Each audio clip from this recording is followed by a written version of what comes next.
देखो class 12 maths important questions EP board 2024-25 में आने वाले संभावित इंपॉर्टेंट क्वेश्चंस। और मैं कल भी कंसेप्ट बताया मैंने और आज मैं कंसेप्ट बता रहा हूँ। तो आज मैं कंसेप्ट बता करके कल से मैं सवाल शुरू कर दूंगा। तो समझो एलपीपी। एलपीपी का मतलब क्या है? Linear programming problem. LPP short बोलते हैं इसको। का गणितीय रूप, यानी गणित में कैसा रूप होता है? रेखिक प्रोग्रामन समस्या का सामान्य गणितीय रूप निम्न जैसा होता है। ऐसा रूप होता है, ये उद्देश्य फलन है, इसको उद्देश्य फलन बोलते हैं जेड को, यानी रेखिक प्रोग्राम की समस्या। ये है तुम्हारा जेड। ये विरोध है। विरोध के विषय में आपको मैंने बता चुका हूँ। ये विरोध है इत्यादि। ऋणोत्तर विरोध। ऋणोत्तर विरोध का मतलब ऋण में नहीं हो। किसमें नहीं हो? ऋण में नहीं हो। ऋणोत्तर का मतलब ऋण में नहीं हो। विरोध, ऐसा विरोध, ऋणोत्तर विरोध x is greater than equal 0, यानी x का मान 0 हो या 0 से बड़ा हो, यानी धन में हो, तथा y इज ग्रेटर देन 0 और बराबर भी हो। ये बराबर का चिन्ह है। अब y का मान 0 हो या 0 से अधिक हो, ये जो है विरोध उपस्थित होने चाहिए। ये प्रत्येक प्रश्न में लिखा होगा, देखना तो प्रत्येक प्रश्न में ये चीज लिखी होगी। और अब आता है सुसंगत हल।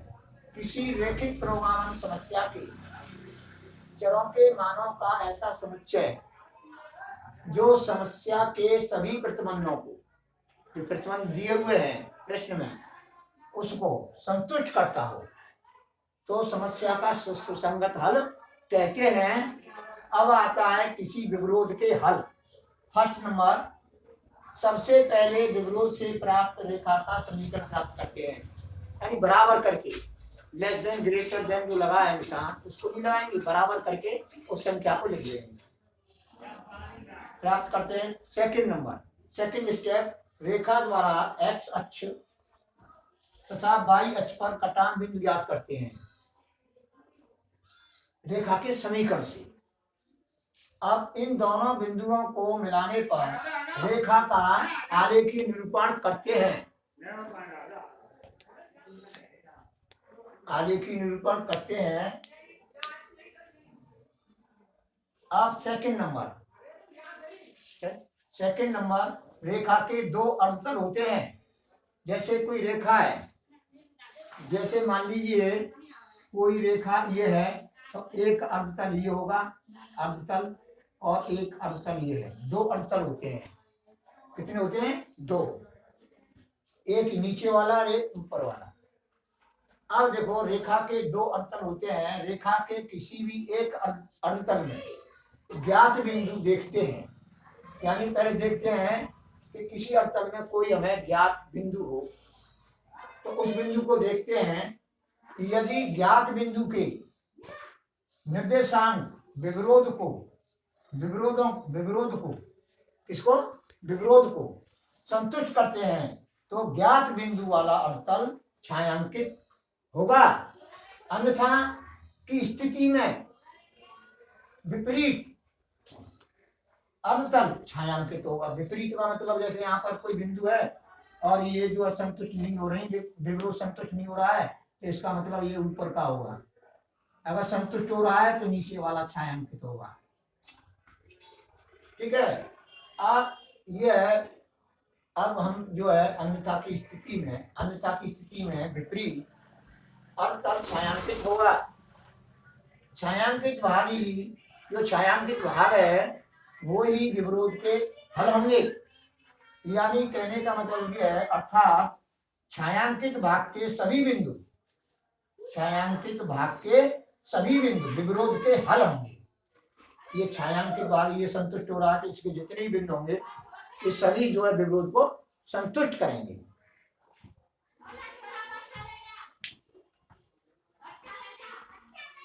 चलिए, हम इस विधि का चरम या कोणीय विधि भी कहते हैं। ये रैखिक प्रोग्राम को हल करने की विधि आपको हम बता रहे हैं आज। तो देखो बेटा, हम इस विधि को चरम या कोणीय विधि भी कहते हैं। अब जो है ये फर्स्ट नंबर, विरोधों का वैशिष्ट छायांकित क्षेत्र ज्ञात करते हैं सबसे पहले। सेकंड नंबर, अब हम ओवेनिष्ठ क्षेत्र, अब हम ओवेनिष्ठ क्षेत्र के कोणीय बिंदुओं के निर्देशांक,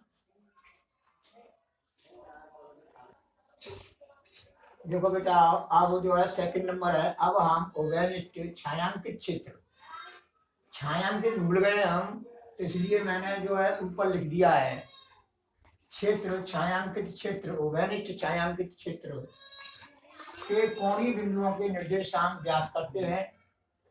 थर्ड नंबर में क्या करेंगे, प्रत्येक कोणीय बिंदु के निर्देशांक उद्देश्य फलन z में रखने पर z के संगत मान ज्ञात करते हैं, यानी z के मान ज्ञात करते हैं।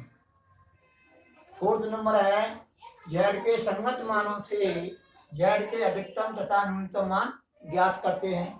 पांचवें स्टेप में क्या लिखा है मैंने, यदि ओवेनिष्ठ छायांकित भाग या क्षेत्र सुसंगत क्षेत्र, इसको सुसंगत क्षेत्र बोलते हैं, छायांकित क्षेत्र को, छायांकित भाग को सुसंगत क्षेत्र, पर्वत क्षेत्र है तो z के अधिकतम तथा न्यूनतम दोनों मान होते हैं। पर्वत क्षेत्र में दोनों मान होते हैं, अधिकतम भी होते हैं, न्यूनतम भी होते हैं। अब यदि छायांकित भाग यानी सुसंगत क्षेत्र अपर्वत क्षेत्र है, यानी खुला हुआ है, अपर्वत क्षेत्र है, तो निम्न चरणों का प्रयोग करते हैं या उपयोग करते हैं स्टेप्स का। अब एक भाग देखो, ए स्टेप, माना z के संगत मानों में कैपिटल M अधिकतम है और z is greater than capital M द्वारा प्राप्त अर्धतल का कोई बिंदु ओवेनिष्ठ छायांकित क्षेत्र यानी सुसंगत क्षेत्र में ना हो तो z का अधिकतम मान m ही माना जाएगा। अब b, अभी का जाओ, माना z के संगत अन्यथा की स्थिति में z का कोई अधिकतम मान नहीं होगा। अब बी स्टेप देखो इसका, अपर्वत हो, जब करेंगे ऐसा, अपर्वत हो, सुसंगत क्षेत्र क्या हो, अपर्वत हो।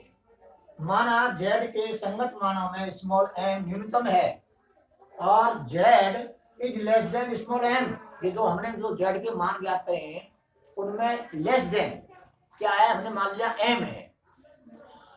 m द्वारा प्राप्त अर्धतल का कोई बिंदु ओवेनिष्ठ छायांकित क्षेत्र यानी सुसंगत क्षेत्र में ना हो तो z का न्यूनतम मान स्मॉल m ही होगा।